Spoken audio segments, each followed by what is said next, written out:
Boa tarde a todos. Muito obrigado pela presença de todos aqui na apresentação do Boletim Regional do Banco Central do Brasil. Nós estamos aqui apresentando o boletim com a capa de abril, que trata de todas as regiões do país, dos estados onde o Banco Central do Brasil tem representação: Pará, Ceará, Pernambuco e Bahia, Minas Gerais, Rio de Janeiro e São Paulo, Paraná, Rio Grande do Sul. Essa divulgação acompanha a conjuntura dos estados e das regiões e é elaborada pelas representações regionais para a diretoria do Banco Central do Brasil.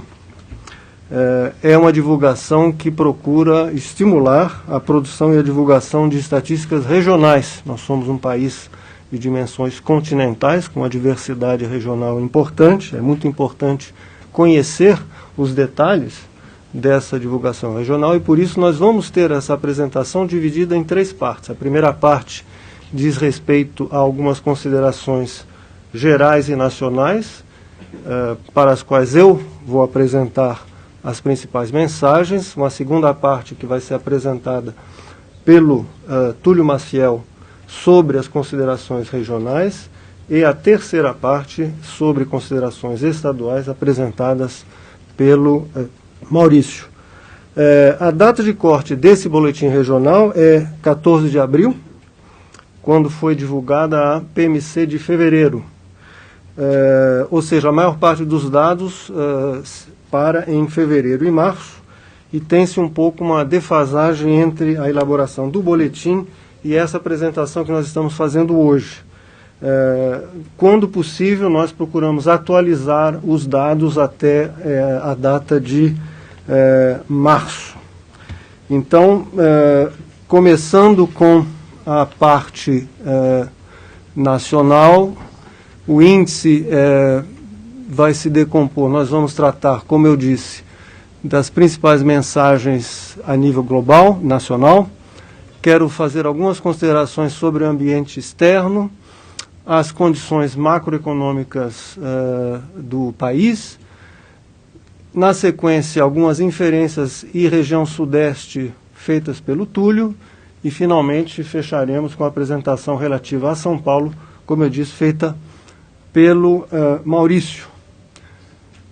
A principal mensagem que eu trago aqui é, a nível do Brasil, que a política monetária foi, está e deve manter-se vigilante para assegurar a convergência da inflação à meta de 4,5% no final de 2016.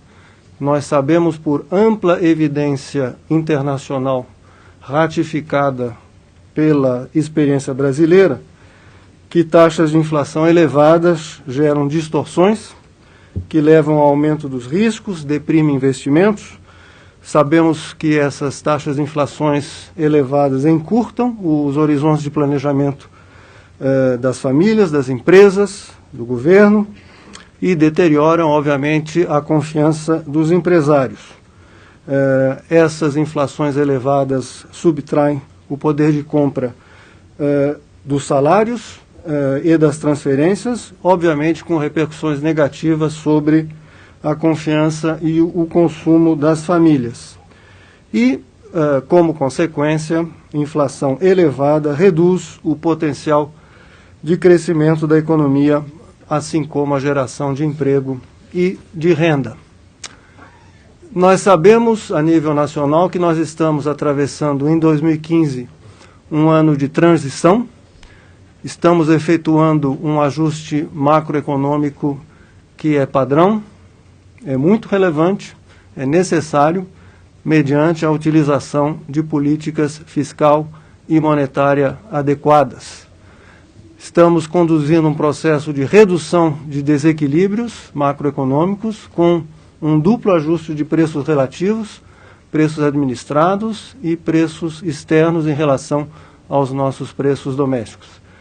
E precisamos fortalecer a política econômica e nossos fundamentos, nos preparando para o processo que tem sido bastante discutido de normalização das condições monetárias, começando com os Estados Unidos.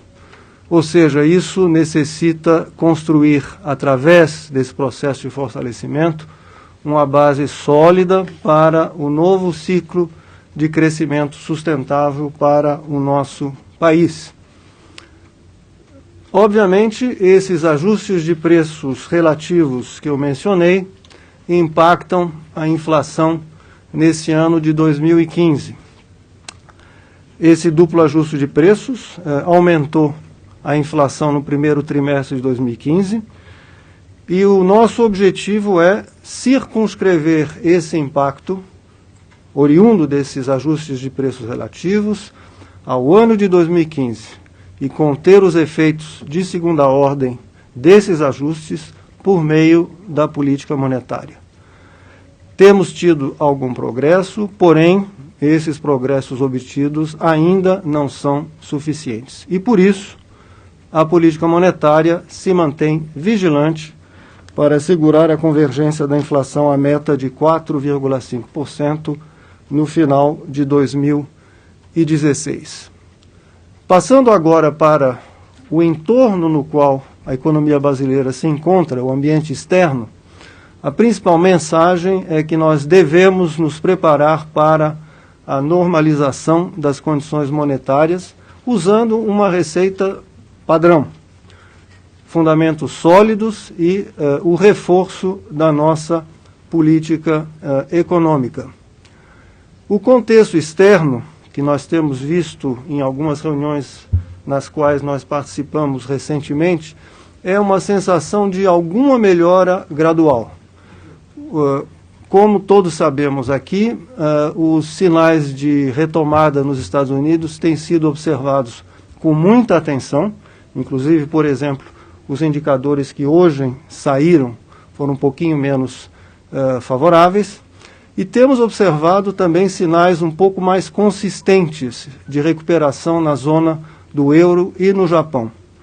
Temos também observado que, diante do processo de desaceleração controlada da economia chinesa, têm sido tomadas ações tempestivas de política econômica. De uma forma geral, algo que era muito presente na pauta de discussão até algumas semanas atrás, os riscos de um processo de deflação nas economias avançadas aparentam ter diminuído. Temos também alguma tendência à estabilização dos preços de commodities. E nesse contexto estamos com políticas monetárias no Japão e na zona do euro que estão contribuindo para assegurar melhoras nessas duas regiões. Obviamente, o pano de fundo e o elemento importante que é de grande discussão hoje em dia é a espera da normalização das condições monetárias nos Estados Unidos. É uma normalização que é complexa. O que se chama o lift-off, ou seja, o momento de aumentos de juros pelo Banco Central Americano, o Federal Reserve, depois do tapering, é talvez o evento mais comentado, mais esperado, bem anunciado e bem preparado da história da política monetária. E, de certa forma, a comunicação das autoridades americanas tem preparado e tem guiado os agentes de mercado com a indicação que esse processo se dará de forma gradual, que esse processo será dependente das informações econômicas disponíveis a cada momento e que existe, sim, uma preocupação que esse processo garanta ou minimize os riscos para outros países, outras jurisdições, e que ele se dê com a preservação, obviamente, da estabilidade financeira a nível global. Mas, apesar de todo esse processo cauteloso e bem-vindo de preparação dessa normalização, desse processo de normalização, com todas as condições que estão sendo elencadas, né, acredito que não há certeza sobre a reação dos mercados ao fato em si, ou seja, ao momento onde esse evento ocorrerá. É difícil ter uma certeza sobre se ele está inteiramente, completamente ou parcialmente precificado, ou seja, é possível que nós presenciemos alguma volatilidade quando isto ocorrer. E, sendo isso, nós temos aqui no Brasil que nos preparar para este momento, para este lift-off. Sabemos, e vocês, membros da imprensa nacional, têm essas informações, têm os contatos com os seus colegas, e têm observado um pouco a maneira como a nossa imagem tem evoluído a nível internacional. As percepções sobre o Brasil estão evoluindo. Eu acho que existe um efeito positivo do processo de ajuste macroeconômico em curso. Não houve o que se temia, a chamada tempestade perfeita para um país como o Brasil, uma série de eventos negativos ocorrendo simultaneamente, mas eu diria que, apesar da melhora na percepção, é fundamental e é imprescindível continuar o nosso processo de ajuste. Sempre haverá processos de transmissão de alguma volatilidade e de pass-through do câmbio sobre nossos preços, mesmo com alguns atenuantes que nós procuramos discutir, como uma certa moderação de preços de commodity, ou a nossa posição cíclica em relação a essa volatilidade cambial externa. Ou seja, apesar de todas as preparações, apesar de termos melhorado um pouco a nossa imagem, apesar de estarmos fazendo o nosso dever de casa, nós temos que estar com a nossa macroeconomia em ordem e estabilizada para esse momento.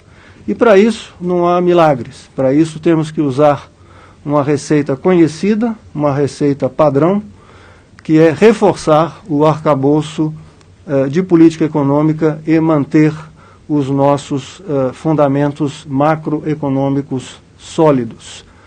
Algumas ilustrações de uma certa recuperação gradual da economia global são as projeções do FMI, que mostram essa gradual recuperação do crescimento global.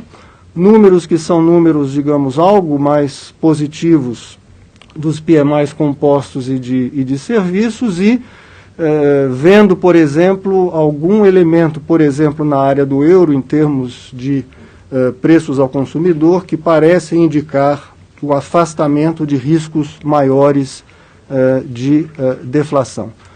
Temos alguns indicadores que nos mostram, esse indicador para os Estados Unidos não leva em conta o último dado que foi divulgado hoje, mas um certo sentimento de melhora gradual da confiança do consumidor, e temos aí sim uma certa estabilização dos preços de commodities, depois de um processo que conhecemos, foi um processo de redução gradual desses preços, seja em matéria de agrícolas, metálicos ou energéticos, com alguma recuperação, digamos, de um fenômeno de taxas de mais longo prazo negativas na zona do euro.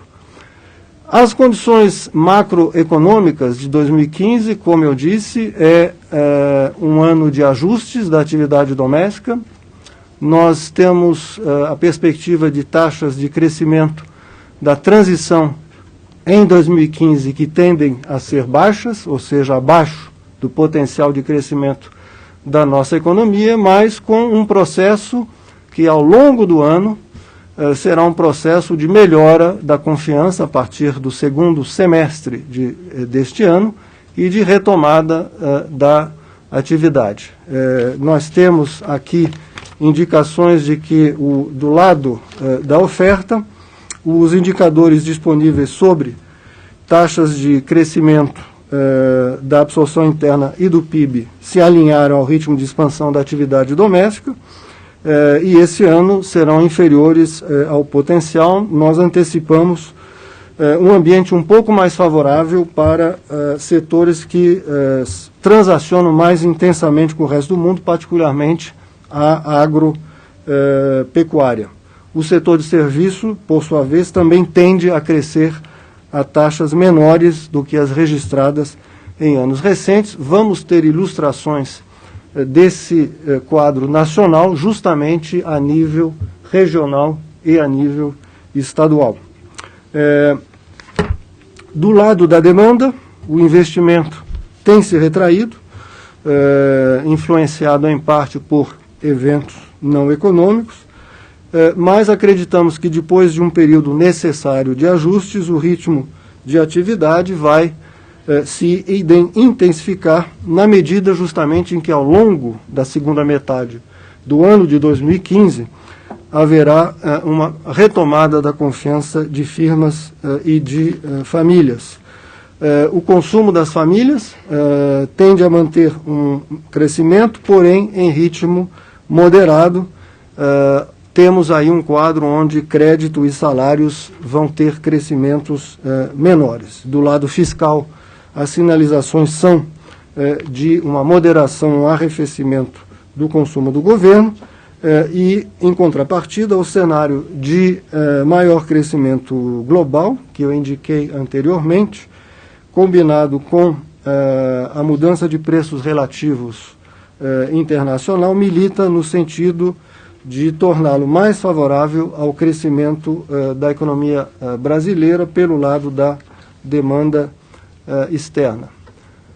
Ainda temos, do lado da confiança, um quadro desafiador. É um quadro onde, como eu disse, essa recuperação da confiança, seja a nível setorial, seja a nível de expectativas medidas também por setor, tende a ainda conter elementos que necessitam justamente a continuidade desse nosso processo de ajuste econômico em 2015, que nós estamos implementando, para que se possa pensar numa retomada desse processo, uma melhora do clima de confiança para todos os agentes ao longo da segunda metade do ano. Do lado do mercado de trabalho, estamos, obviamente, devido ao ciclo que nós estamos atravessando, observando sinais iniciais de distensão, pela retomada da taxa de participação na economia e também com a moderação dos indicadores de renda e de criação de emprego que nós temos aí via as diversas pesquisas que temos disponíveis, o CAGED, a PME total e a PME com carteira assinada. Ou seja, do ponto de vista do resultado um pouco dessas forças, da evolução da inflação, nós temos esse quadro onde houve o impacto desse ajuste de preços relativos sobre o IPCA, nomeadamente o IPCA de preços administrados, e temos observado já algum efeito de redução, são os pequenos triângulos em vermelho que mostram um efeito, digamos, de moderação a nível de preços livres. A ilustração desses ajustes de preços relativos com a subida dos preços administrados e a manutenção dos preços livres é bem ilustrada nesse gráfico. E temos também a ilustração do ajuste de preços externos em relação a preços domésticos, nesse gráfico que mostra a depreciação da taxa de câmbio nominal, obviamente medida também por outros indicadores em termos de ajustes, quando, por exemplo, miramos a taxa de câmbio real efetiva, que mede a comparação de como variou a nossa moeda comparada a uma cesta de nossos parceiros comerciais, e lembrando também, é a linha em verde, que o fenômeno de fortalecimento do dólar, um dos componentes da nossa cesta de moedas é um fenômeno global que se explica, em parte, como eu disse anteriormente, pelo próprio processo de fortalecimento da economia americana e a perspectiva da normalização das condições monetárias nos Estados Unidos. Finalmente, para mostrar que também há algum processo de moderação e de distensão em termos salariais, os rendimentos reais têm se moderado e nós temos tido o reflexo de uma moderação também na maneira como estão se anunciando as convenções coletivas de trabalho. Para resumir e terminar a minha parte, o cenário prospectivo em matéria de política monetária é que o Copom avalia o cenário de convergência da inflação para 4,5% no final de 2016 como tendo se fortalecido. No entanto, os avanços alcançados no combate à inflação ainda não se mostram suficientes. Nesse contexto, Copom reafirma que a política monetária deve manter-se vigilante. Essa é a tarefa para a qual nós fomos mandatados pela sociedade, é o objetivo que nós queremos e vamos cumprir com determinação e com perseverança. E agora eu passo a palavra ao meu colega Túlio para que ele continue a apresentação com as inferências nacionais e a região sudeste do país. Muito obrigado. Obrigado, diretor Luiz Pereira. Boa tarde a todos. O Boletim Regional está no seu 9º ano e o objetivo é exatamente dar esse olhar, né, diferenciado. Como o próprio diretor já mencionou, o país é continental e as diferenças não ficam só no sotaque, na culinária, nas paixões futebolísticas, também ocorrem na economia. Então, a intenção, e é o que nós temos feito nesses últimos 9 anos, é exatamente explorar essas diferenças também na dinâmica da economia de cada uma das regiões.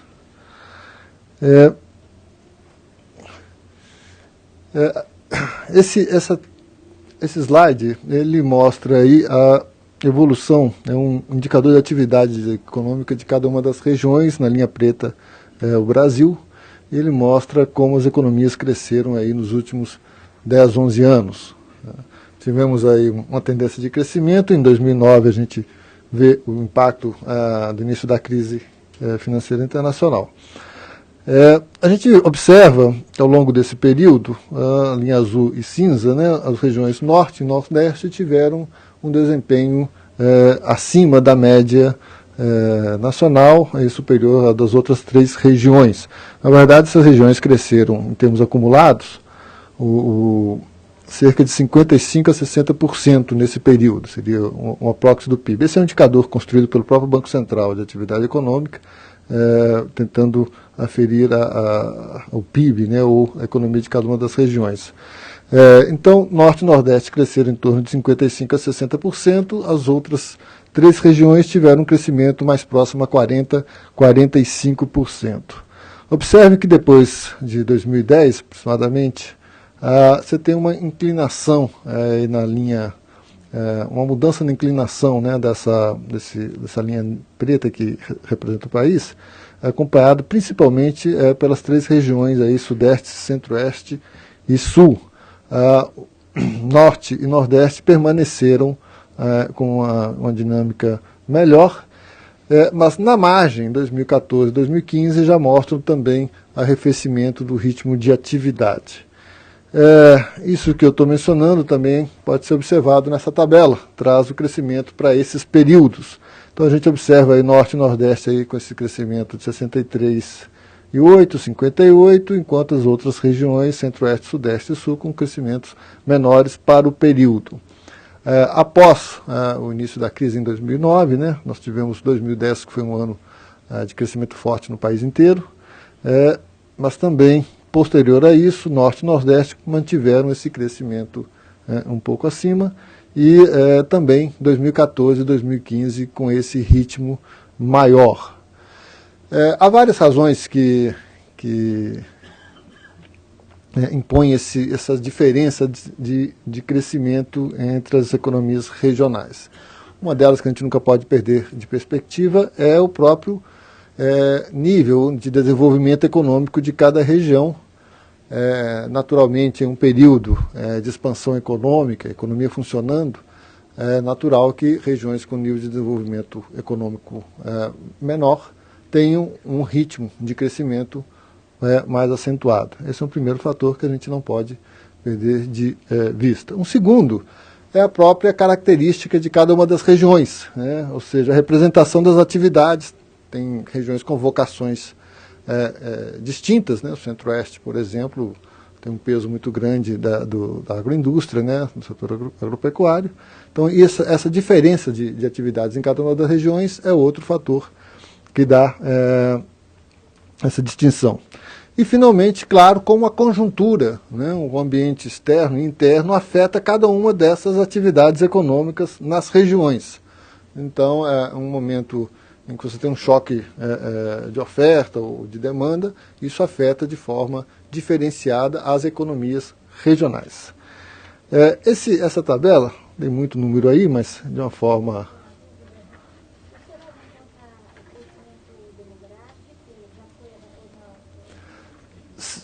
Sim, isso está dentro da própria realidade econômica de cada uma das regiões, bom, em termos de atividade econômica, nós temos esse quadro aí, em que traz a representação de cada um dos setores, em 2002 e 2012. 2012 é o último ano que nós temos dados regionais de PIB.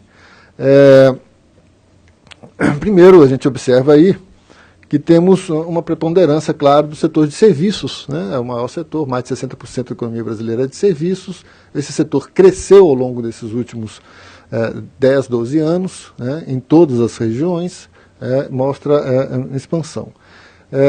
O setor secundário, ou a indústria, o que vem logo a seguir, perdeu, tanto a agropecuária quanto a indústria perderam espaço para serviços. Isso é uma tendência nacional.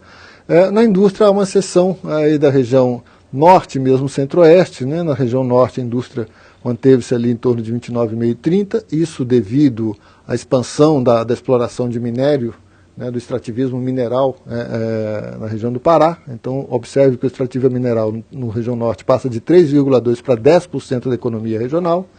E no centro-oeste também, a indústria fica entre 14,2% e 15,5%. E aí está muito associado ao agronegócio e à indústria farmacêutica que tem crescido, se instalado e crescido na região. Mas, de uma maneira geral, a indústria agropecuária perde. Olhando para o lado da agropecuária, isso é mais nítido, essa perda de espaço. Em todas as regiões, a representação da agropecuária diminuiu. Essa é uma tendência de desenvolvimento econômico, o setor primário perder espaço para os demais setores. Mas, de qualquer forma, é bastante relevante no norte, 10%, no centro-oeste, com 11,2%, e no sul, embora tenha perdido espaço, 10% para 7,7%, também bem relevante, não só pela própria atividade do setor, mas pelo encadeamento com os demais segmentos da indústria e do comércio. Ou seja, você tem atividade agrícola e isso induz, além da própria renda, mas induz também transportes, comércios e a parte de insumos para o segmento. Mas o propósito aqui era mostrar que há diferença de participações de setores entre as regiões e isso resulta ou se reflete em dinâmicas distintas que aquilo que nós vimos no primeiro gráfico. Bom, essas participações diferentes, além disso, a própria dinâmica de cada um desses setores. E é isso que a gente vai passar a explorar a partir de agora. Aí olhando dados aí mais de longo prazo no gráfico e dados mais recentes nas tabelas. No setor agrícola, observem aí, nós temos trajetórias distintas, acho que vale a pena destacar aqui a região Nordeste. Observe que em 2014 e 2015 nós temos crescimentos acentuados, 27% e 20%. Se a gente olhar para o quadro, para o gráfico, a linha azul, a gente vai... Por que disso, né? Olhem que em 2012 há uma queda, deixa eu ver se eu consigo sem... não vou conseguir aqui. Mas, enfim, há uma queda da safra, né, da safra de grãos aí em 2012, no Nordeste, isso se mantém em 2013, e aí uma recuperação. Né, tivemos secas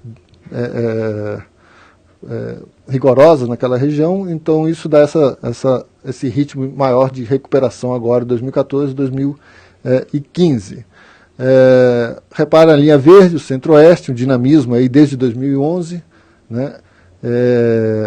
E na região Centro-Oeste, observem que a produção, o Centro-Oeste responde pela maior parte de produção do país, né?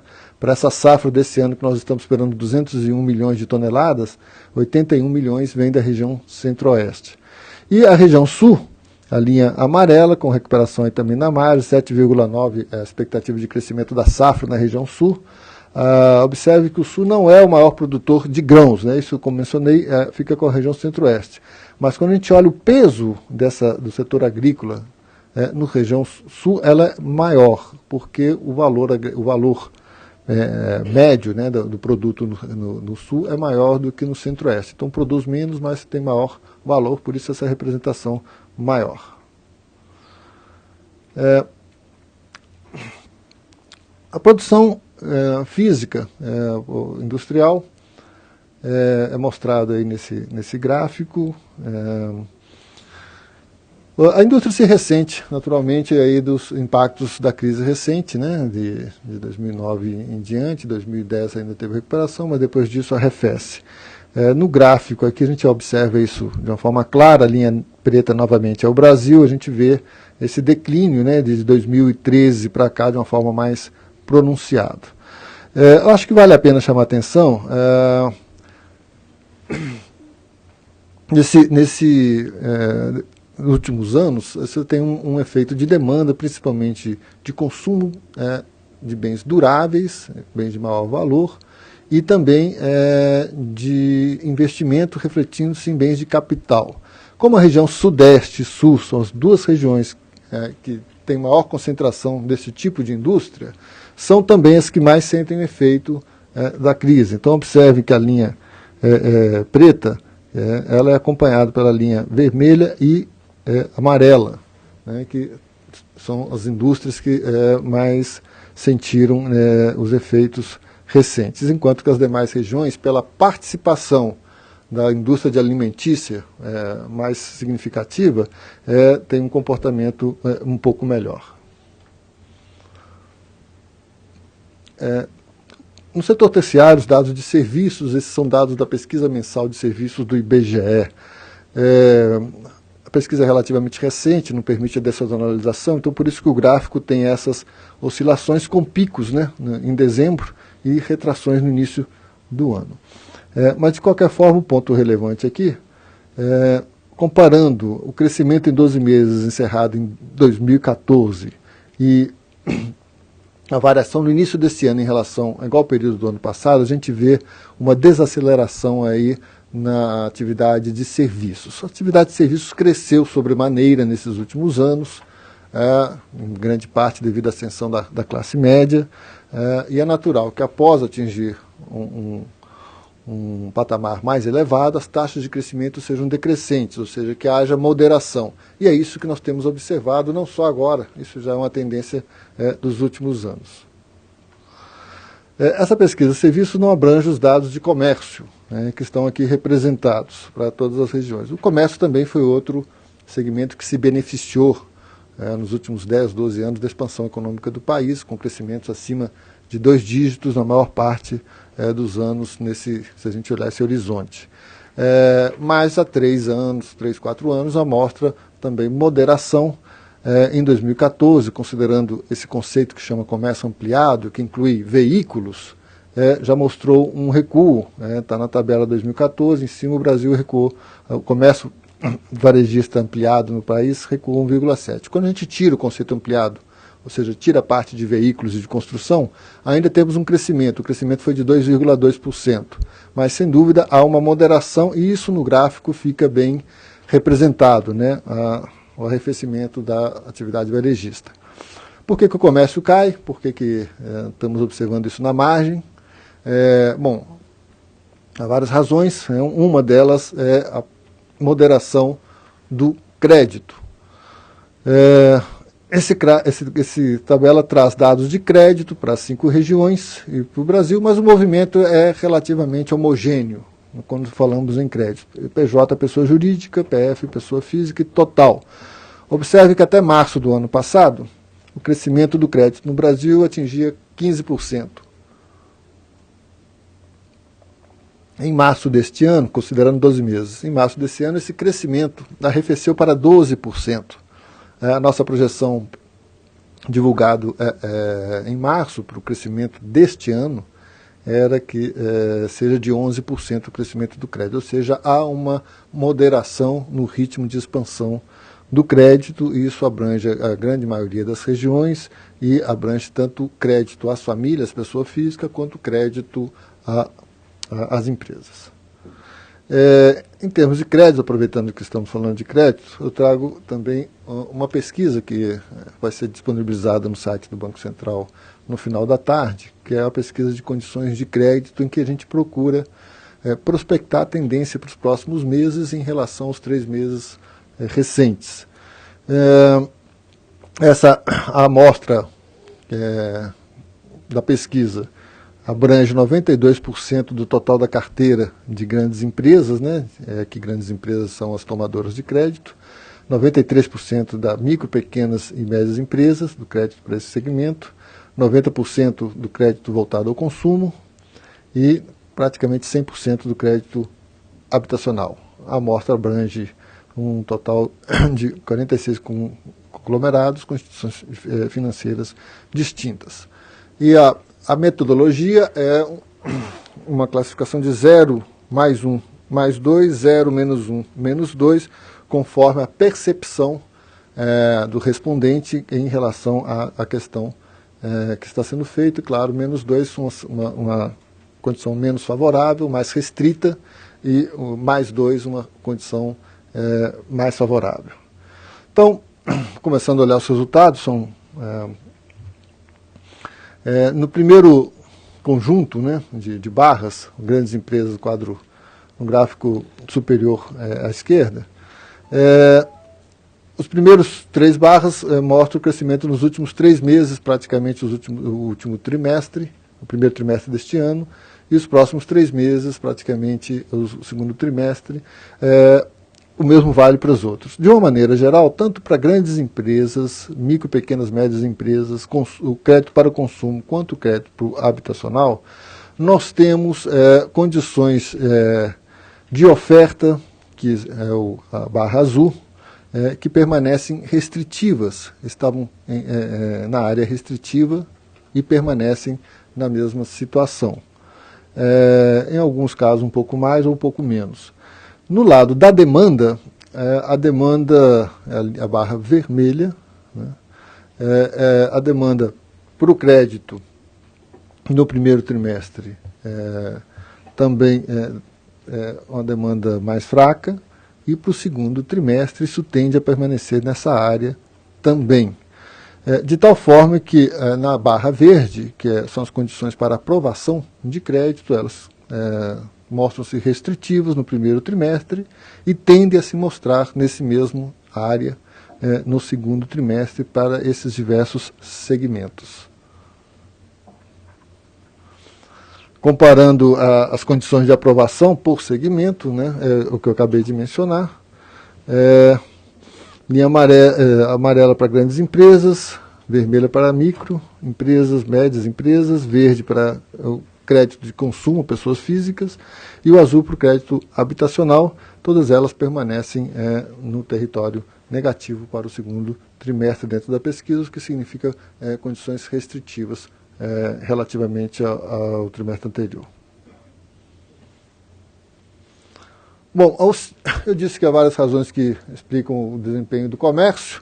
Uma é o crédito, que acabamos de ver, a outra, o diretor mostrou, são as condições da renda mesmo, né, da massa salarial.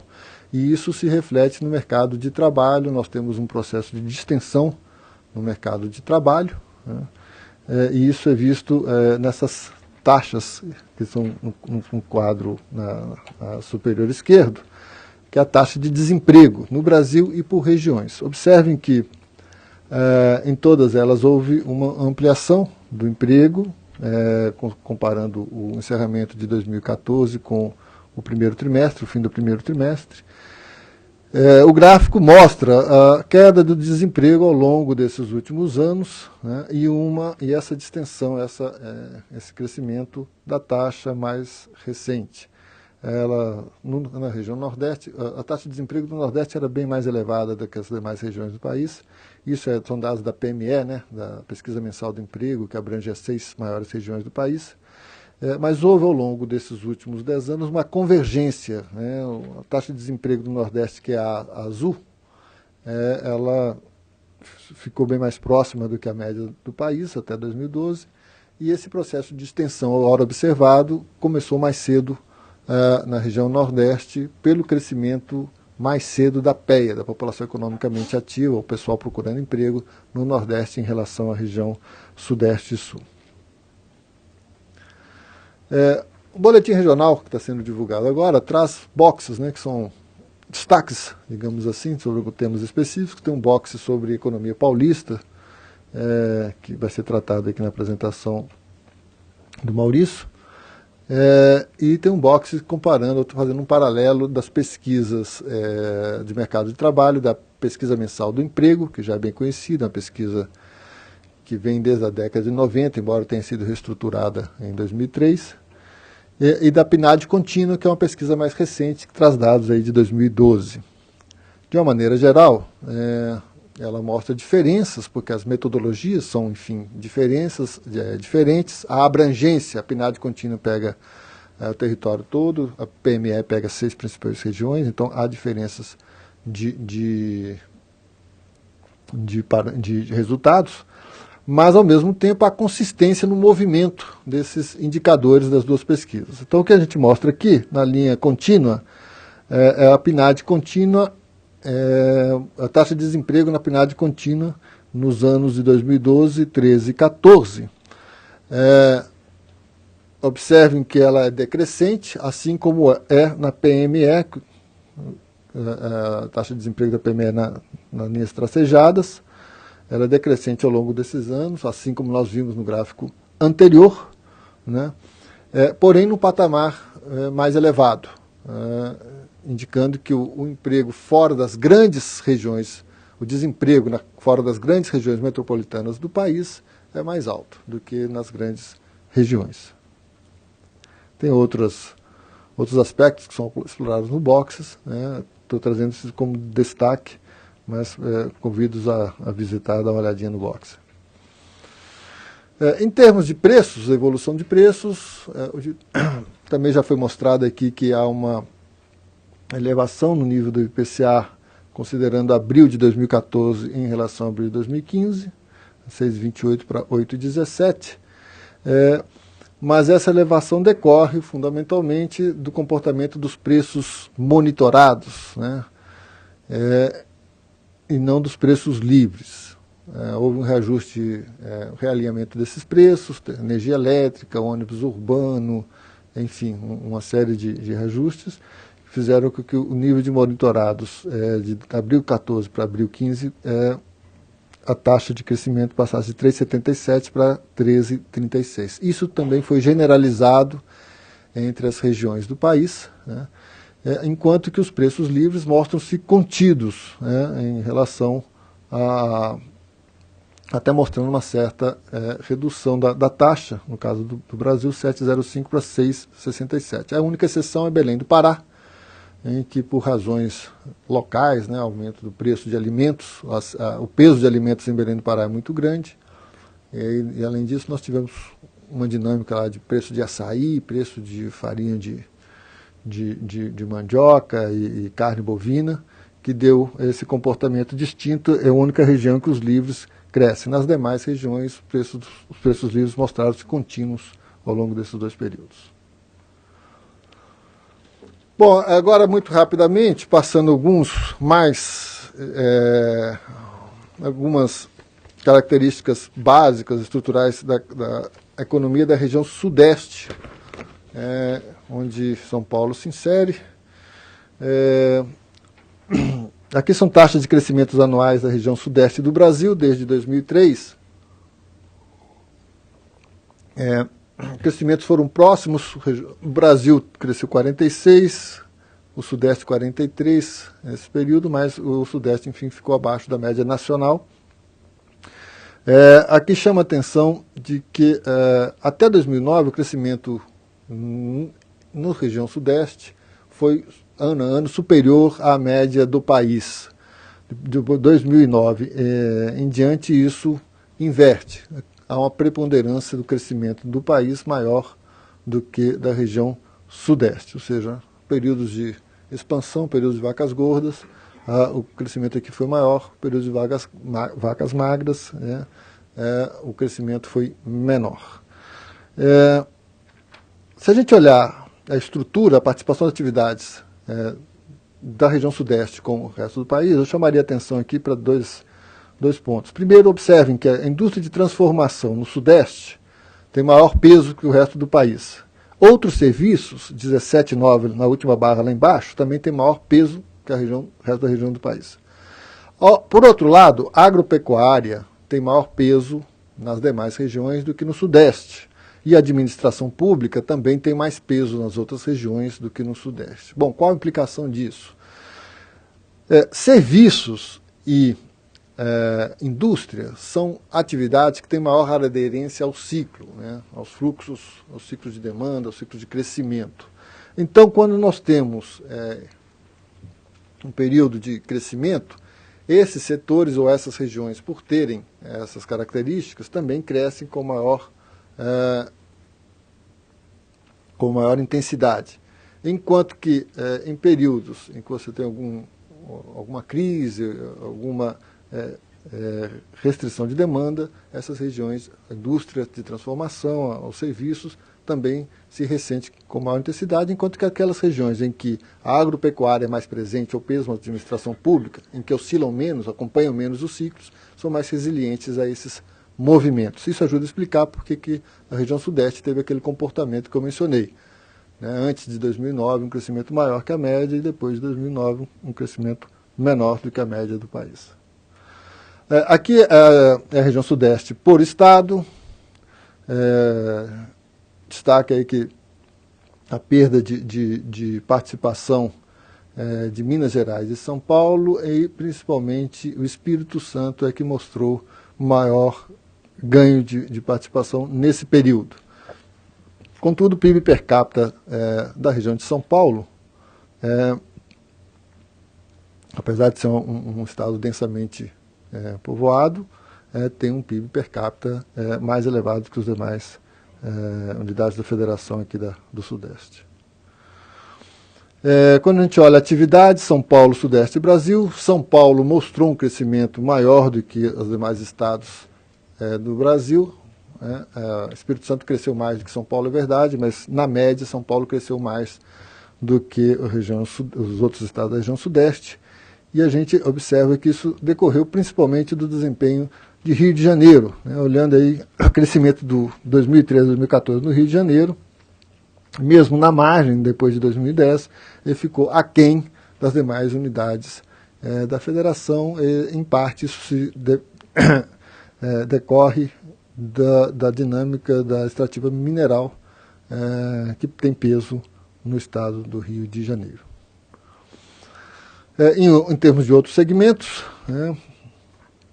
a produção industrial a gente já comentou, em declínio de 2013 para cá, com maior peso, serviços também.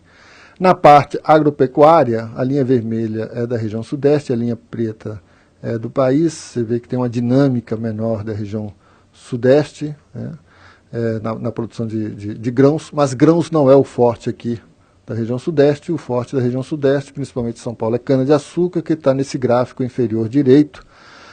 De 2010 para cá, a produção de cana-de-açúcar tem recuado moderadamente. A de laranja também, né? De tal forma que isso, somado aos outros impactos da região, não tem contribuído para o dinamismo econômico do Sudeste mais recentemente.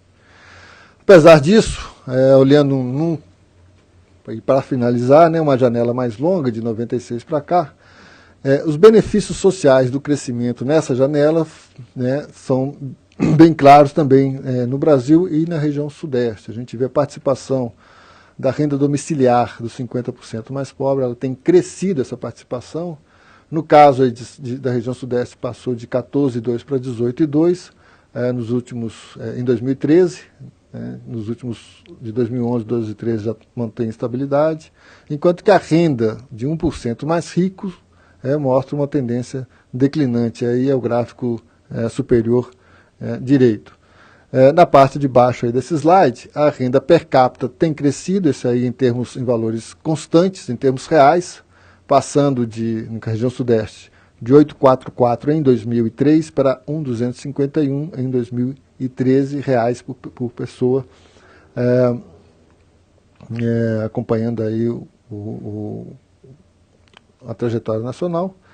E, finalmente, a proporção de domicílios pobres recuou de 28,2 para 11,7 de 2003 a 2013. Ou seja, a dinâmica mais recente não mostra o mesmo comportamento em alguns indicadores econômicos, mas uma janela mais ampla mostra ganhos sociais expressivos nesse período. Bom, com isso eu encerro aqui a apresentação da região sudeste e regionais e passo aí a palavra ao colega Maurício Campo, que é o nosso representante do Departamento Econômico aqui em São Paulo, aproveitando já para agradecer o trabalho, a contribuição que o Núcleo de São Paulo tem dado para nossas avaliações aí no Departamento Econômico do Banco Central. Obrigado. Maurício.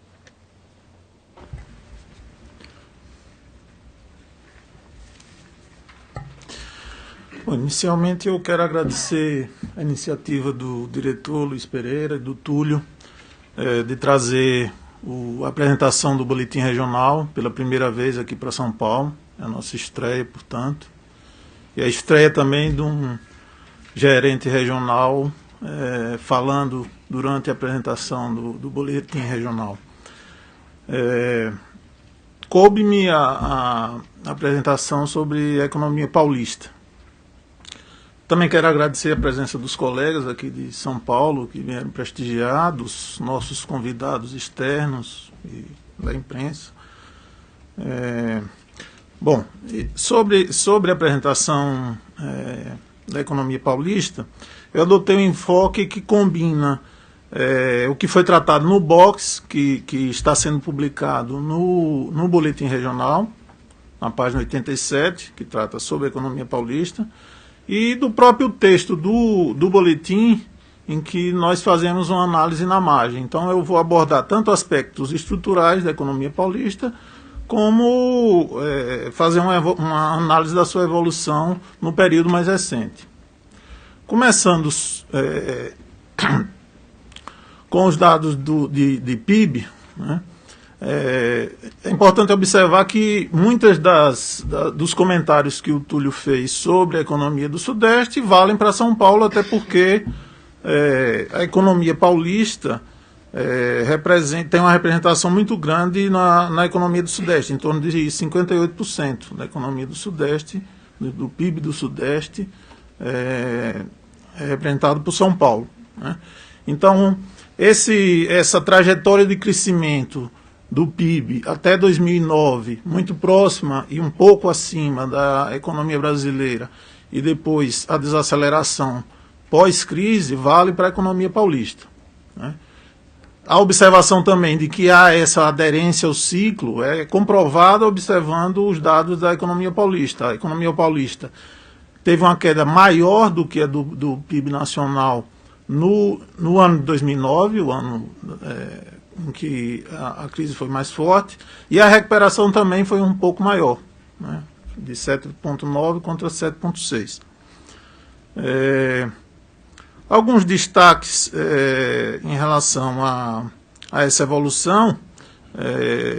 Ela é explicada, essa evolução, essa perda de dinamismo da economia paulista, ela é explicada em relação, e esse comportamento aquém do observado para a média nacional, ela reflete um pouco a desaceleração, em parte a desaceleração da economia mundial, da demanda mundial, né, com impactos sobre a produção industrial e a exportação de manufaturados, que tem um peso grande na economia paulista, né. O PIB per capita de São Paulo em 2012 foi de R$ 33.600, e é o segundo PIB em valor do Brasil, só perde para o PIB do Distrito Federal, né? E representa, ele é 50% maior que o do Brasil e 30% maior que o do Sudeste.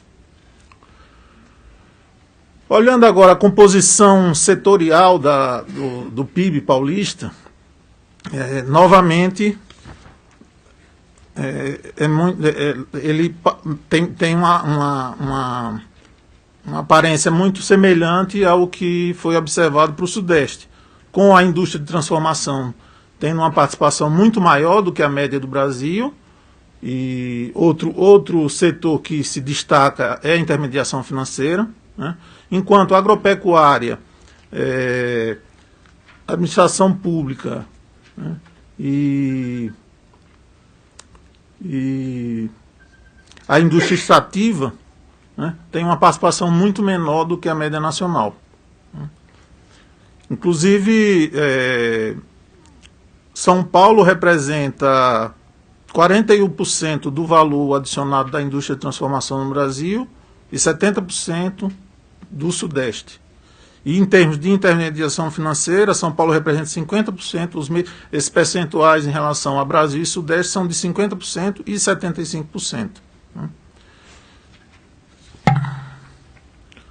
Analisando agora de uma forma mais desagregada os setores, né, começando pela agricultura, a gente nota que entre 2003 e 2013 houve um crescimento muito acentuado da participação da cana-de-açúcar no valor da produção agrícola do estado de São Paulo, né, com as outras culturas não acompanhando o crescimento da cana e, portanto, perdendo participação no valor da produção. Isso decorre principalmente das políticas de incentivo ao uso de etanol, a criação do carro flex, eu acho que em torno de 2005, 2006, né?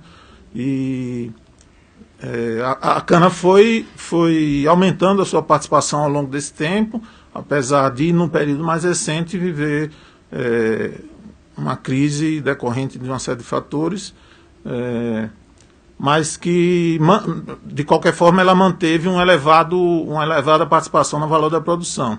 Em termos de área plantada, eu fiz um levantamento e eu verifiquei que a cana não ganhou participação em termos de área plantada relativamente a essas culturas. Foram ou em relação a pastagens ou em relação a outras culturas. Essas culturas, as principais culturas que estão representadas aqui no gráfico, que é cana, laranja, milho, soja e café, mantiveram mantiveram absolutamente a área plantada. Olhando na margem, a agricultura em São Paulo sofreu uma crise séria o ano passado. Todas as culturas apresentaram declínio por conta das condições climáticas que foram bastante conhecidas no ano passado, a seca que assolou o estado, né?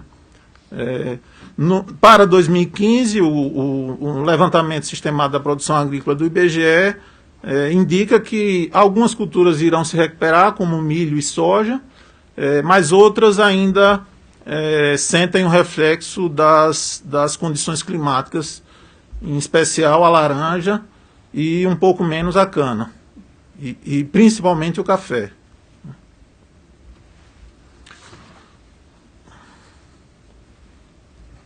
Agora, olhando para a indústria, inicialmente, olhando a sua estrutura, e esse slide é importante para a gente até entender esse comportamento recente da indústria paulista, né?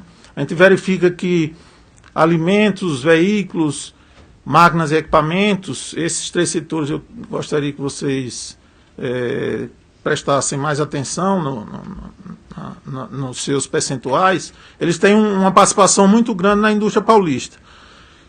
Esses são dados da pesquisa industrial anual de 2012.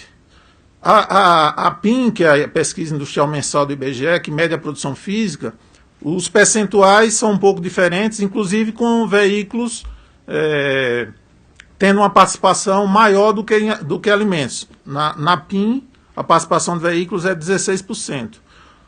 Ora, esses setores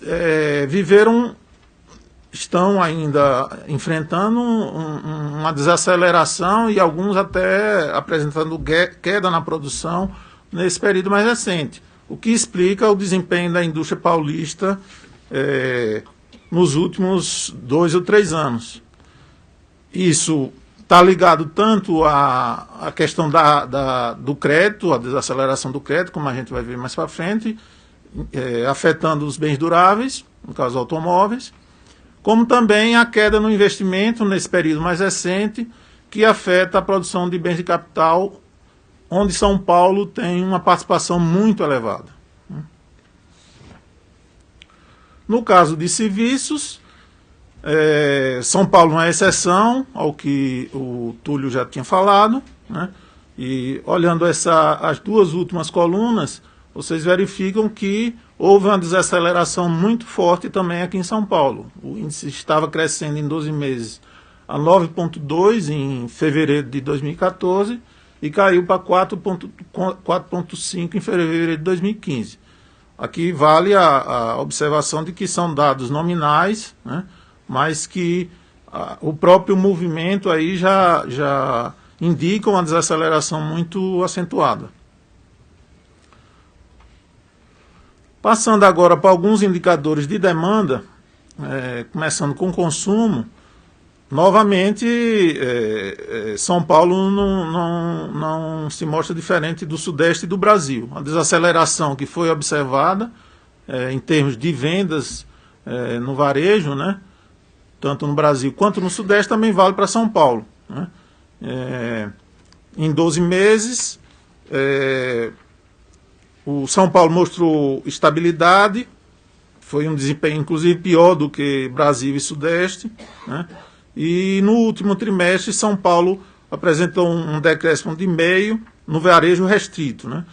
Enquanto o Brasil apresentou uma queda de 1,7% e a região Sudeste de 0,7%. Né? Claro que esses indicadores de vendas e tanto no varejo restrito quanto no ampliado, que inclui materiais de construção e automóveis, eles estão refletindo essas condições, essas modificações nas condições de renda e de crédito da economia nesse período mais recente, né? O que já foi ressaltado aqui, a gente vai ver que vale também para o Sudeste, em termos de mercado de trabalho, né? A linha azul é o desemprego, que vinha em decréscimo até o final do ano passado, né? Inclusive foi o recorde de baixa do desemprego, de nível de desemprego, e agora no início do ano, no último trimestre, já houve essa reversão, aí explicada pelos mesmos motivos, né? A PEA começa a crescer na margem, né? E a ocupação já vem caindo há algum tempo, mas como a PEA estava caindo mais do que a ocupação, então o desemprego ainda estava caindo. Na medida em que a PEA começa a se recuperar e a ocupação continua caindo, essa reversão da taxa de desemprego é mais forte. E isso reflete, essa distensão no mercado de trabalho, reflete reflete-se no rendimento real, né? Essa linha vermelha está representando o rendimento real e verifica-se uma desaceleração acentuada no último ano, principalmente. Aqui a gente verifica a situação do mercado de trabalho em termos de emprego formal, com os dados do CAGED, Ministério do Trabalho, né? E, novamente, esses dados são consistentes com a trajetória da economia, né? E a concentração vamos dizer, da queda na atividade na indústria, né? Vocês verificam aí no gráfico que o setor que mais perdeu empregos liquidamente foi a indústria, comparando 12 meses até março de 2014 e março de 2015. A construção também já começa a indicar uma perda de postos de trabalho, mas a indústria é o setor que concentra essa perda. Novamente, aqui, no que se refere às operações de crédito, nós verificamos a desaceleração, que foi verificada, inclusive aqui estão representados os dados para Brasil e São Paulo, e as curvas são muito semelhantes, principalmente na pessoa física. Na pessoa jurídica, há pequenas diferenças de taxas de crescimento, inclusive São Paulo perdendo participação em termos de saldo das operações de pessoa jurídica em relação ao Brasil, né? Mas o fundamental aqui é verificar esse movimento de desaceleração que é consistente com todo o quadro da economia nesse último período, né? Aqui nós estamos representando a participação do saldo das operações de pessoa física e pessoa jurídica. Como eu tinha comentado, o desempenho de pessoa jurídica em São Paulo ficou aquém, né, inclusive da média nacional e também da pessoa física. Portanto, a pessoa jurídica, as operações concedidas à pessoa jurídica perde participação ao longo do tempo. O crescimento das operações de pessoa física explicado pelo crescimento acentuado aí das operações de crédito imobiliário, principalmente crédito imobiliário e crédito consignado nesse período aí mais longo, né? E faz com que ela venha ganhando participação em relação à pessoa jurídica, né?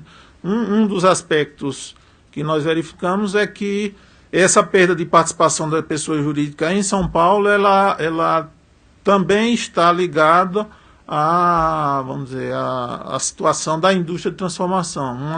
Um dos segmentos de pessoa jurídica, olhando aí na classificação por atividade, um dos segmentos que mais perde participação são os créditos concedidos à indústria de transformação. Finalmente, para encerrar a apresentação, a gente analisa aí os dados da balança comercial de São Paulo. O que a gente pode destacar aqui é que São Paulo tem uma grande participação na balança comercial do Brasil, representando, em termos de exportações, 23% das exportações brasileiras e 37% das importações em 2014, né? Há uma preponderância de manufaturados na pauta de exportações de São Paulo, né? 75% das exportações de São Paulo são de manufaturados. Esse percentual já foi muito mais elevado. Em 2005, esse percentual era de 84%. Portanto, nesse caso também a gente verifica os problemas que a indústria vem enfrentando, né? E a própria perda, a própria dificuldade, né, de colocar produtos no exterior por conta da queda na demanda mundial, né, que teve um reflexo muito forte sobre a indústria paulista, né?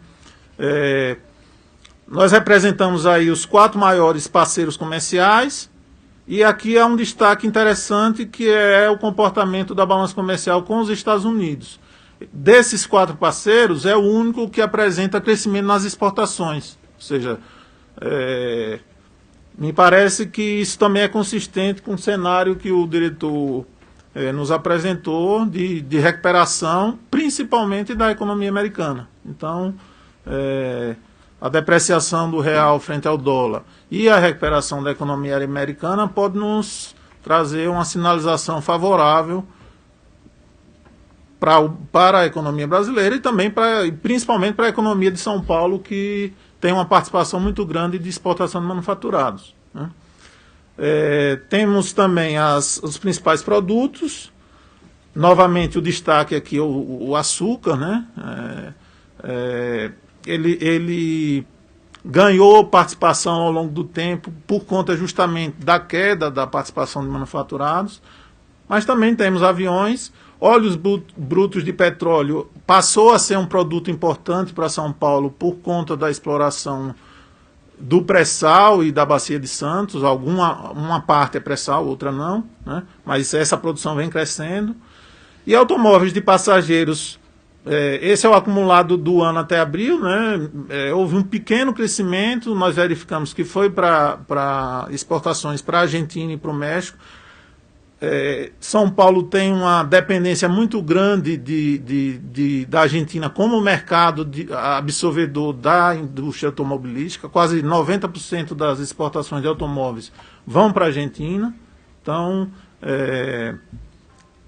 qualquer problema na economia argentina nos afeta diretamente em termos de absorção da indústria automobilística. E, finalmente, no último gráfico, a gente mostra a composição das importações e mostra que essa melhoria no déficit, a diminuição do déficit de 11,5 para 8,9 no acumulado do ano até abril, se deu muito por conta da queda das importações, principalmente de combustíveis lubrificantes. Então, essas eram as informações que eu queria trazer aqui para vocês. Obrigado. Muito obrigado, Maurício e Túlio. Eu aproveito aqui para agradecer, através do Maurício, os colegas da Regional de São Paulo. E, através da Regional de São Paulo, eu quero aqui agradecer os colegas de todas as regionais. Vocês certamente perceberam, através desse boletim regional aqui, focando na região sudeste e em São Paulo, a riqueza de informações que nós temos para discutir sobre essa economia continental, que é a economia brasileira, e a importância que se tem e que é necessária para se entender a dinâmica da nossa economia, de ter o foco em alguns problemas que são problemas regionais, que são temas regionais, que são características da dinâmica das economias estaduais e regionais. Então, nós vamos certamente continuar com esse esforço de focar, obviamente, na nossa tarefa, que é a meta de inflação a nível nacional, mas nós temos também que olhar essas dinâmicas regionais e estaduais, que são parte do nosso dever de informação para a sociedade brasileira. Eu queria então aqui abrir para sessões de sugestões, comentários, perguntas pelos membros presentes da imprensa aqui, a quem eu agradeço a atenção e a presença. Eu gostaria de proceder da seguinte forma, assim como nós fizemos para o nosso relatório de inflação de março. Eu quero que haja uma rodada de 3 perguntas feitas por 3 membros da imprensa aqui presentes.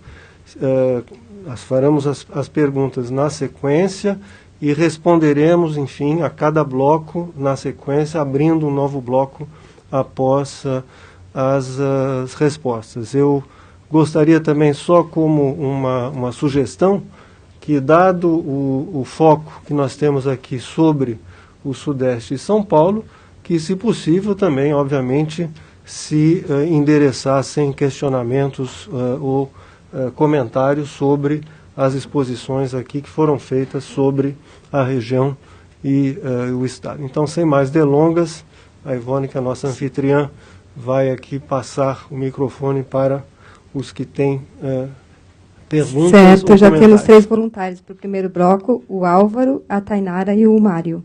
Um momentinho. Boa tarde, Álvaro Campos, da Agência Estado. A minha observação é porque o relatório parece um pouco otimista em relação ao boletim, né, em geral, em relação a 2 pontos, que é o cenário externo, que a gente vê que os Estados Unidos estão desacelerando, e não foi só o primeiro tri, não foi só o inverno. A China também desacelerando bastante, as autoridades estão tendo que fazer ações de estímulo. E a melhora na balança vem por conta da queda das importações, né, não do aumento das exportações. Então, eu queria saber se esse otimismo com o cenário externo se justifica, e também o otimismo em relação aos níveis de confiança de empresas e famílias que, no máximo, estão se estabilizando, mas acho que ainda é muito cedo para dizer se haverá uma reversão mesmo, como cita o boletim. Né? É isso, obrigado. Tainara Machado, do Valor Econômico. O senhor falou um pouco sobre o andamento dos ajustes macroeconômicos. A gente teve votações importantes nessas últimas semanas no Congresso. Essas votações podem levar a política fiscal para o campo contracionista? Queria uma avaliação aí de como está caminhando o ajuste do lado fiscal e qual a contribuição para a política monetária. Obrigada.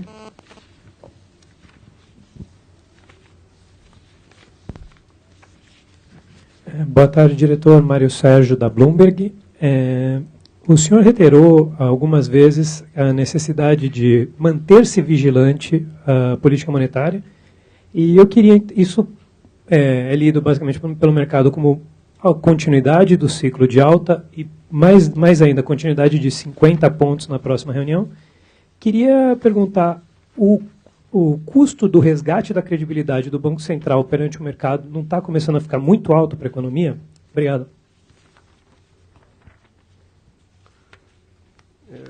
Obrigado a todos. Deixe-me, então, começar com o Álvaro e o cenário externo. Nós temos, obviamente, observado, como todos, dados que têm tido alguns elementos mais positivos, mas também alguns elementos mais negativos. Eu acho que o quadro geral é um quadro de uma recuperação gradual.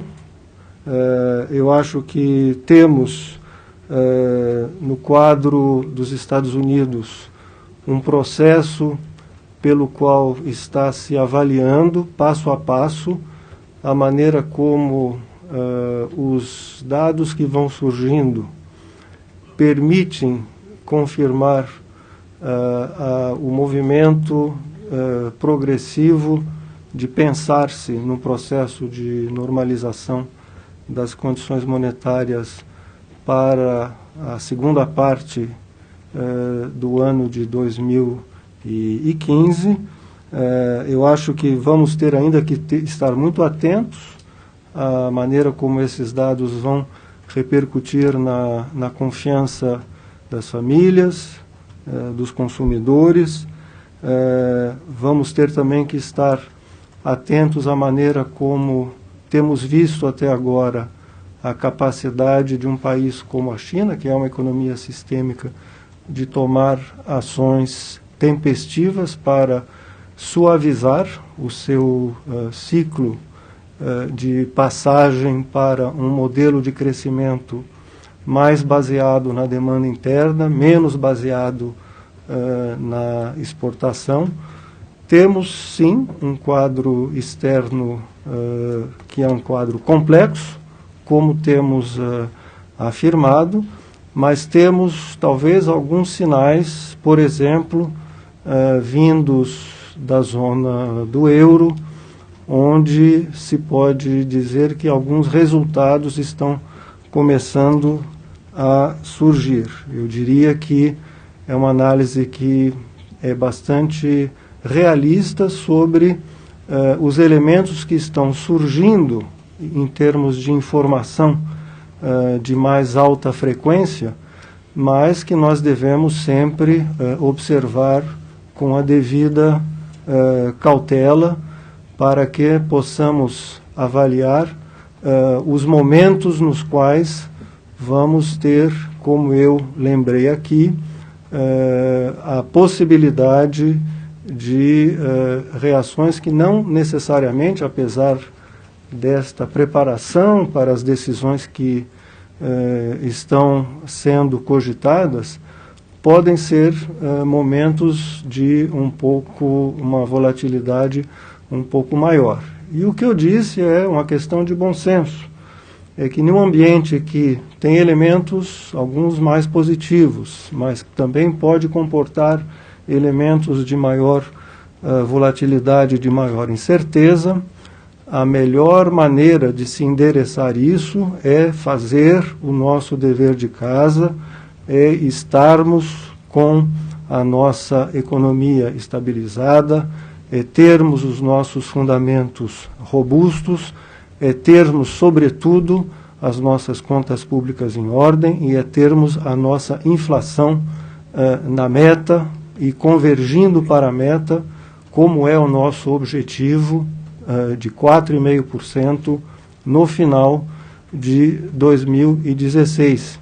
Esse esforço é fundamental para que, diante desse quadro que nós temos que analisar com muita cautela, nós tenhamos as melhores condições, como país, como sociedade, para atravessar esse momento. Temos, inclusive, tido comentários relativamente favoráveis de alguns comentaristas internacionais. Hoje, por exemplo, o Fundo Monetário Internacional sinalizou que está vendo o Brasil como um país que é capaz de atravessar com solidez esse momento.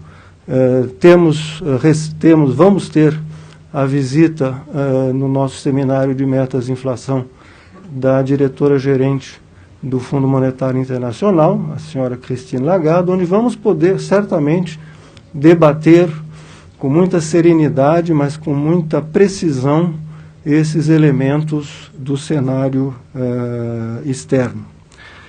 Do ponto de vista da segunda pergunta, da Tainara, sobre a política fiscal é do domínio do Ministério da Fazenda. Nós temos enfatizado que nós trabalhamos com o cumprimento da meta fiscal de superávit primário para o ano de 2015, que tem sido anunciado, e também para o ano de 2016. São elementos que, como também já dissemos, facilitam a ação da política monetária, mas nós devemos observar a maneira como esses desdobramentos se darão a nível da implementação da política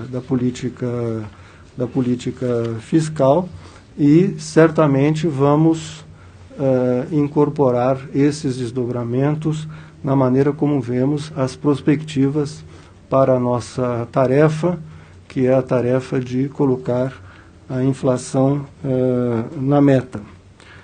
Sobre a política monetária, mais precisamente, nós temos dito que estamos num processo de ajustes, estamos num processo onde temos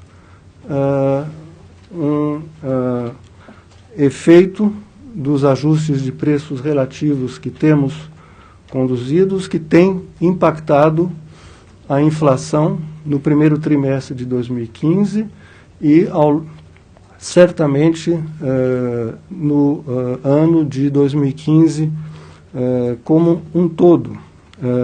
Esses impactos necessitam ser circunscritos ao ano de 2015. É muito importante que a sociedade brasileira vê no seu Banco Central um órgão responsável para evitar que haja uma contaminação das expectativas de inflação deste ano, desses ajustes de preços relativos em horizontes mais longos, e é nesse sentido que nós temos reiterado que a política monetária deve manter-se vigilante para evitar esse processo de contaminação da inflação, dos choques deste ano em horizontes mais longos. Temos observado, do ponto de vista do comportamento das expectativas de inflação, algum progresso. Isso não nos parece, no momento, esses elementos mais positivos não são suficientes, e é nesse sentido que nós temos reafirmado a necessidade da vigilância da política monetária.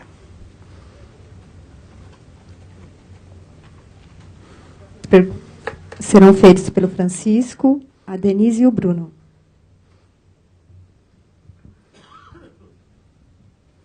Boa tarde, Francisco Carlos de Assis, da Agência Estado. O diretor, a minha pergunta é a seguinte: eu gostaria de saber o que o Banco Central, o que vocês pretendem fazer para manter... Aqui. Está aqui. Gostaria de saber o que o Banco Central pretende fazer para manter os efeitos do ajuste fiscal circunscrito a só 2015.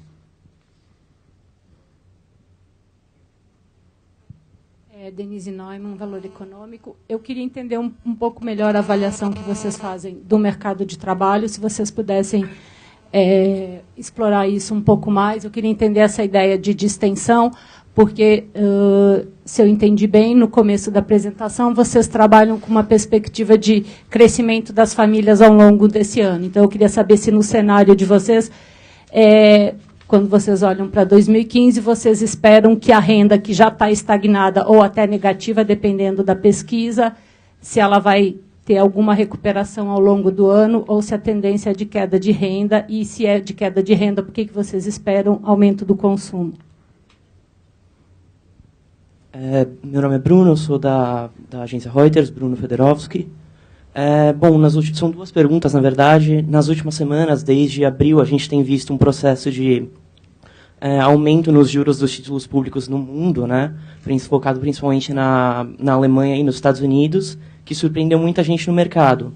Eu queria saber como que isso entra na conta ali da política monetária.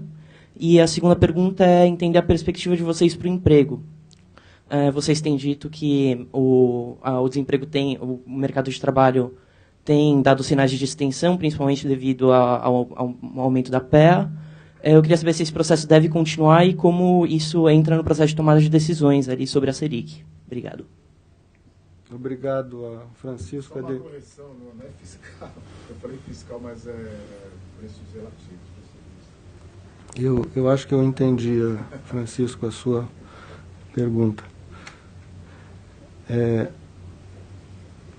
Então, começando pela questão do ajustes de preços relativos e circunscrevê-los ao ano de 2015.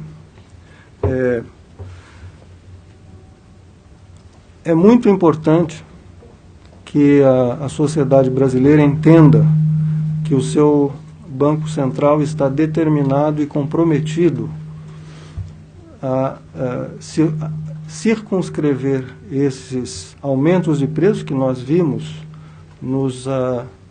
nas apresentações aqui a nível nacional, a nível regional e a nível estadual, a um horizonte do ano de 2015. A maioria desses ajustes de preços administrados estão concentrados já no primeiro trimestre de 2015. É um elemento que permite, por um efeito digamos, no acumulado de 12 meses, ao longo do processo de contabilização da inflação acumulada em 12 meses, termos uma ideia de que esses ajustes têm uma probabilidade de serem, digamos, retirados da conta do acumulado de 12 meses. Mas eu acho que o mais importante, além desse elemento técnico, que já está, de certa forma, contabilizado nas expectativas dos analistas de mercados, em grande medida, não é? Tanto é que, por exemplo, quando nós vemos pelas pesquisas Focus a diferença entre as expectativas de inflação para o ano de 2015 e as expectativas, a mediana das expectativas de inflação para 2016, existe já uma significativa desinflação. Mas isso não nos parece suficiente.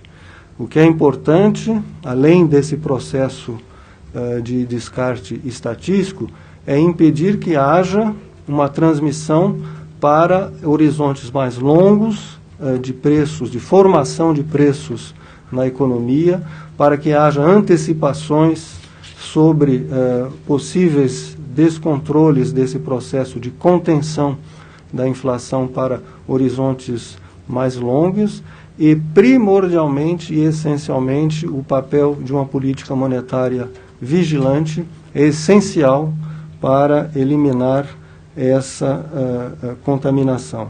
Ela tem por função de fazer com que a maneira como os agentes econômicos vão ver o futuro, né, seja pautado pela firmeza, pela determinação, pela certeza de que a autoridade monetária está agindo de maneira vigilante para conter essa transmissão, que isso não se transmita nas expectativas futuras de inflação. Nós temos tido, vocês devem ter observado, olhando os resultados da pesquisa Focus, alguns sinais de que sim, existe um começo de estabilização primeiro e uma pequena redução das expectativas de inflação para o final de 2016. Elas passaram de 5,6% há uma semana para 5,51%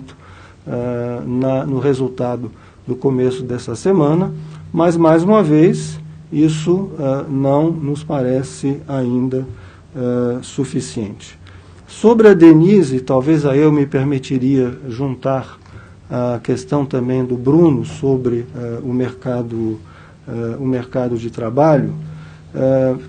Nós temos tido transformações estruturais importantes no mercado de trabalho brasileiro, e eu diria que não é só no Brasil. Eu diria em várias economias avançadas está havendo também modificações sobre a maneira como, por exemplo, os jovens se inserem no mercado de trabalho. Houve, por exemplo, no Brasil, aí é um caso mais nosso, uma formalização maior no mercado de trabalho. Houve também um outro fenômeno que foi, em determinado momento, uma redução da taxa de participação, ou seja, das pessoas que entram no mercado de trabalho, particularmente, eu diria, entre os mais jovens, que decidiram melhorar a sua qualificação antes de ingressar no mercado de trabalho.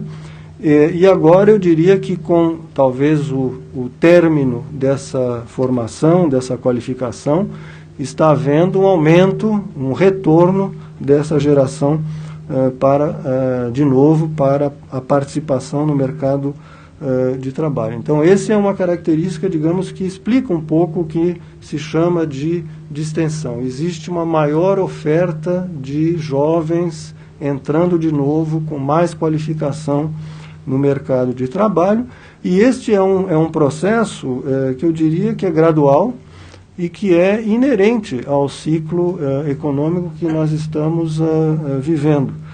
Está havendo também modificações na renda familiar que fazem, como foi mostrado aqui para São Paulo, como foi mostrado aqui para a região sudeste, que criam um incentivo maior para todos os membros da família participarem na formação da renda familiar. E esse processo é um processo que, vocês entendem, aumenta a competição no mercado de trabalho e tende a adequar mais as propostas de salários com a produtividade de cada trabalhador. Ou seja, isso tende a repercutir a nível global de maneira favorável sobre a formação de custos laborais, especialmente em setores mais intensivos em mão de obra, como é o setor de serviços, e naturalmente se repercutindo favoravelmente em custos laborais, isso tende a se refletir sobre os preços finais dos produtos e, naturalmente, também sobre o que é o nosso objetivo, a inflação em 4,5% no final de 2016. Essa análise sobre o mercado de trabalho é uma análise importante, porque ela necessita pesquisas, ela necessita uma colaboração com economistas, com acadêmicos, para entender essa dinâmica. Repito, não é só uma análise que diz respeito a problemas nossos brasileiros. As mesmas questões de transformações estruturais estão se dando, se vocês acompanham um pouco a literatura internacional, em vários países avançados, como os Estados Unidos ou na Europa, que tiveram também fenômenos de modificações da velocidade de ajuste da sua força de participação, do seu desemprego aí ao longo dos anos da crise. Eu tenho certeza que talvez nesses temas de mercado de trabalho, talvez o Túlio e o Maurício queiram agregar algo que seja um pouquinho mais específico ao Sudeste e a São Paulo. E depois eu respondo a sua pergunta final.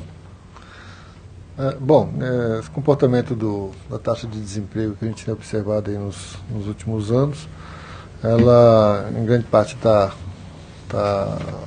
condicionada aí à evolução da PEA, né? Ou seja, da oferta de trabalho. A gente viu de 2013 para cá, de metade de 2013 para cá, uma redução dessa PEA.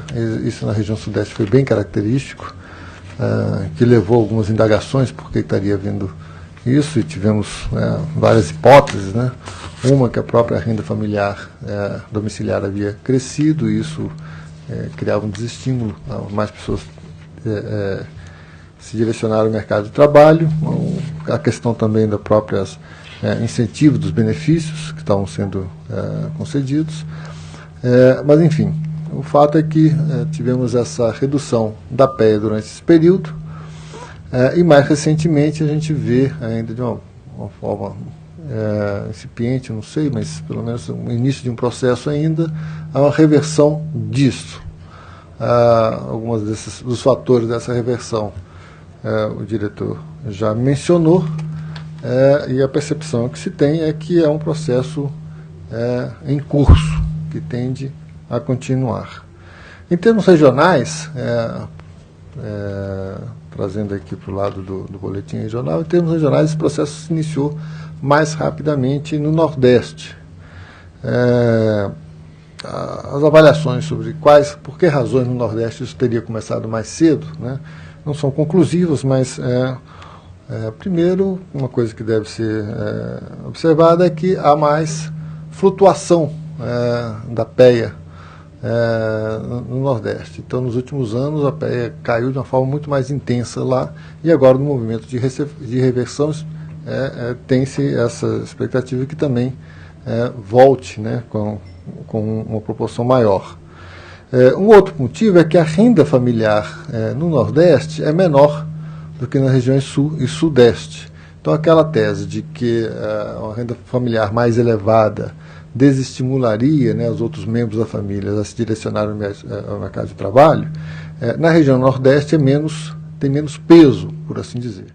Então, num processo em que você começa a observar um mercado de trabalho mais competitivo, e que os ganhos, né, alguém falou sobre renda, os ganhos de renda, eles continuam ocorrendo, o rendimento médio é positivo, né, há ganho de salário real, mas em taxas menores do que se observavam anos anteriores.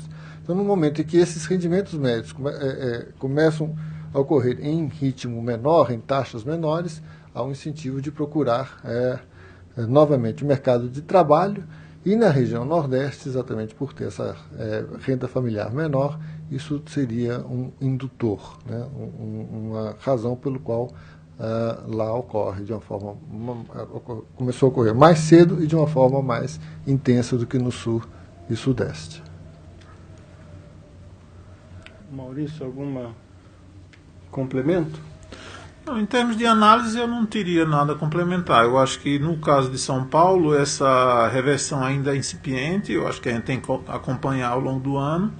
E talvez até agregando os dados da PNAD contínua, que tem uma abertura muito maior, né, e talvez nos proporcione uma análise mais rica em termos dessas questões que vocês levantaram. Eu acho que são elementos importantes, porque essa dinâmica, obviamente, ela tem um papel na maneira como as condições de competição vão se dar, as condições de formação de salários vão se dar, a adequação entre salários vai poder se dar com essa nova geração que foi estudar, volta mais qualificado e certamente vai introduzir um processo de negociação que vai adequar mais a produtividade com as demandas salariais, ou seja, isso é uma coisa que tende a criar mais eficiência no setor, por exemplo, setor demandante de mão de obra, que é um setor de serviço. Criando mais eficiência aqui para todos nós, seremos beneficiários com, talvez, uma competição por, justamente, preços que reflitam mais a eficiência do setor. Ou seja, um processo onde, nesse setor que os economistas chamam setores não comercializáveis ou setores de serviços, pode haver o início de um processo, digamos, de redução da inflação que estava num patamar, que continua num patamar, digamos, elevado. Então, isso faz parte de um elemento a ser analisado com cuidado, o que, obviamente, não impede, mais uma vez, a necessidade, como autoridade monetária, do Banco Central, olhando o conjunto da economia, vendo a inflação elevada, vendo as pressões que existem, vendo, digamos, os elementos mais nacionais, manter a sua política monetária vigilante. Terminando só sobre a questão mais, talvez, técnica do Bruno, sobre o mercado de renda fixa na zona do euro, vocês certamente devem ter visto que um conjunto de elementos aconteceram aí nos últimos semanas, meses, que são, talvez, listando aí vários fenômenos que ocorreram ao mesmo tempo, de buscas por ativos de menor risco, uma certa antecipação das políticas monetárias mais acomodatícias do Banco Central Europeu. Houve uma diminuição bastante forte do term premium desses ativos, não é? Da diferença entre as taxas mais longas e as taxas mais curtas, e isso, de certa forma, quando nós olhamos as taxas negativas com maturidades mais elevadas, de 2, 3, 5 e às vezes até 10 anos, era uma situação que certamente, em algum momento, do ponto de vista, digamos, das oportunidades de trading nessa situação, poderia se reverter. E eu acho que o que aconteceu foi uma reversão de caráter técnico desse tipo de situação. E eu acho que a boa notícia é que isso ocorreu de uma maneira ordenada. Como nós sabemos, estamos num processo, se nós olhamos assim de uma maneira mais geral e numa perspectiva mais de médio prazo, de normalização das condições monetárias global, a maneira como se dá esse processo de normalização, dando-se de uma maneira ordenada, é uma coisa que nos favorece como país emergente, ou seja, aquele risco de volatilidade que eu mencionei e para o qual, mais uma vez, nós devemos nos preparar com determinação, ele pode ser atenuado um pouco por essa divergência entre as políticas monetárias na zona nos Estados Unidos e na zona do euro. Eu queria talvez agora então fazer o último bloco de 3 perguntas. Temos mais uma pergunta da Denise. Eu queria entrar um pouco agora na questão regional, então, que é um pouco o aspecto do boletim. Eu queria ver olhando para 2015, se vocês imaginam, se a gente olhar o Nordeste, é uma região onde o peso da administração pública é muito forte e o setor público como um todo, tanto a União como estados, estão num processo de ajuste fiscal muito forte. Se isso pode ter um impacto negativo sobre a região Nordeste, fazer com que ela perca a liderança que ela teve de crescer acima do Brasil. E, nesse caso, se, do ponto de vista de política monetária, vocês já observaram em algum momento, e poderia acontecer esse ano, uma diferença regional do ponto de vista de como se dá o efeito da política monetária sobre a economia, sobre a inflação. Ou seja, pode-se esperar uma queda maior do ritmo de atividade no Nordeste e, consequentemente, até de uma queda de inflação mais forte no Nordeste, ou se isso não tem se observado, diferenças de impacto do efeito da política monetária sobre as regiões. Estou falando do Nordeste pela questão do que seria um adicional, que é esse peso forte de administração, que não é tão forte no Sudeste. Mais alguma pergunta? Só não, essa. Muito obrigado. Então, Túlio. Bom, eu mostrei ali que a participação das atividades, sem dúvida, tem influência nas flutuações de atividade econômica regionais.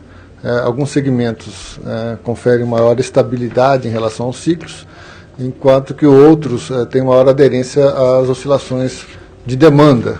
A região Sudeste, em particular, tem essa maior aderência para a indústria de transformação, serviços, enquanto que as outras regiões, Centro-Oeste, Norte e Nordeste, não. Bom, isso é um aspecto. A questão da administração pública, ela tem uma relativa estabilidade, porque há um volume de recursos, né, de gastos que tem rigidez, em especial gastos de custeio, gastos de salários. Então, isso confere essa estabilidade.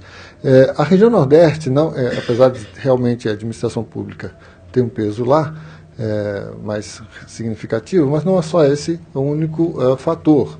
Eu mostrei que a região Nordeste passou no setor primário, o setor agropecuário, por 2 anos de seca, né, com problemas do setor primário bastante agudos em 2012, 2013, e agora em 2014 e 2015 você tem crescimento da ordem de 20%. Isso dá uma dinâmica diferente à região, né, não só pela própria atividade do setor agropecuário, mas pelo encadeamento que isso traz com os outros setores, indústria e também serviços. Então, assim, em suma, eu acho que esse ano, em particular, além disso, você tem segmento da indústria, tanto no Norte, Centro-Oeste e Nordeste, que também acompanha menos o ciclo, né? É o caso da indústria alimentícia, que tem maior peso nessa região. Então, para 2015, eu arriscaria dizer que a dinâmica dessas regiões ainda tende a ser melhor para 2015. Em relação a preços, a gente, se vocês olharem ali tinha uma tabela lá de IPCA monitorados e administrados, em que mostrava os livres em cada uma das regiões. E vocês vão observar que na região Sudeste e Sul, e Centro-Oeste também, mas menos, há uma redução da taxa de crescimento dos preços livres comparativamente a abril de 2014 com abril de 2015, enquanto que o Norte e o Nordeste, esse comportamento não se observa.